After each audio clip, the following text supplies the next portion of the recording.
الحمد لله فوز الاهلي على الشرقية انبي كانت مباراة صعبة، واللي صعبها مدرب النادي الاهلي عموتة. ليه؟ بدأ الماتش بتشكيلة غريبة.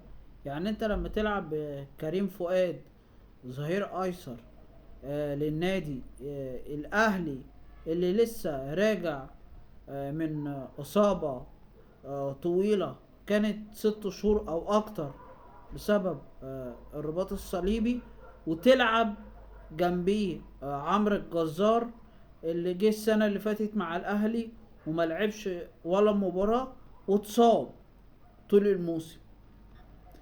وكمان هادي رياض اللي جه برضو السنة اللي فاتت وما لعبش غير مباراة واحدة طول الموسم الماضي. فانت بتلعب بتلاتة في الدفاع من اصل 4 ما لعبوش كورة من 7000 سنة وما يعرفوش بعض.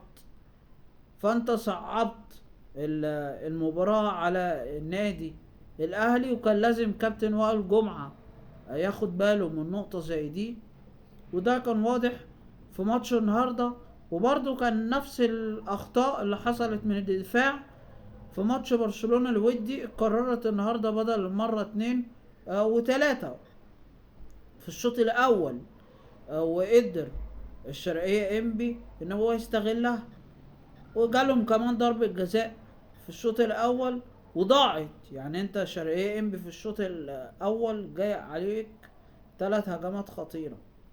وغير طبعا كوكا اللي بيلعب في الاهلي، انا مش عارف بيلعب في الاهلي ليه، ومصممين ان احنا نخليه يكمل في النادي وما يمشيش. يعني كنت سبتوه ماشي وراح العقد الاحترافي اللي كان جايله في البرتغال. انا مش عارف كانوا عايزين يعملوا بيه ايه في البرتغال. يعني الشوط التاني كان عكس الشوط الاول تماما. يعني الاهلي ابتدى يفوق بعد ما عمل التغييرات. وطبعا الهدف العالمي اللي سجله مروان عطية، اللي انا من وجهة نظري ان هو احسن لاعب في النادي الاهلي، احسن من امام عاشور المصاب اللي ما كانش بيلعب النهارده. يعني الناس بتفضل تقول لك امام عاشور افضل لاعب في مصر. لا، انا بالنسبه لي مروان عطية هو افضل لاعب في مصر، واكتر لاعب في مصر مظلوم ومش واخد حقه. فالشوط التاني بقى بقى 180 درجة مع الاهلي، والاهلي اخطر مع تغييرات عموتة اللي صلح بيها التشكيلة الخطأ اللي بدأ بيها. وفعلا النادي الاهلي استغلها بعد كده. فجت ضربة الجزاء اللي طبعا في جمهور معين انتوا عارفينهم طالعين بيصيحوا ويقول لك دي مش ضربة جزاء، وهي ضربة جزاء.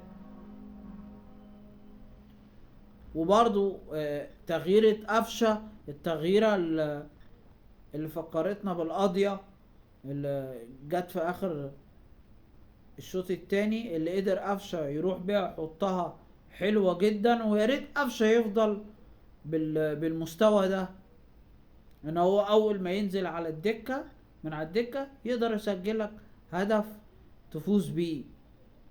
وان شاء الله الدفاع الماتش اللي جاي يتحسن. ويا ريت عموتة ما يكررش الخطأ اللي عمله، ان هو يبتدي بتشكيلة فيها 3 4 لعيبة جداد، نفس اللي عمله في ماتش برشلونة. يعني نفس الاخطاء اللي بدأ بيها. ما تنسوش تعملوا متابعة وتشيروا الفيديو. اشوفكم في فيديو جديد. السلام عليكم.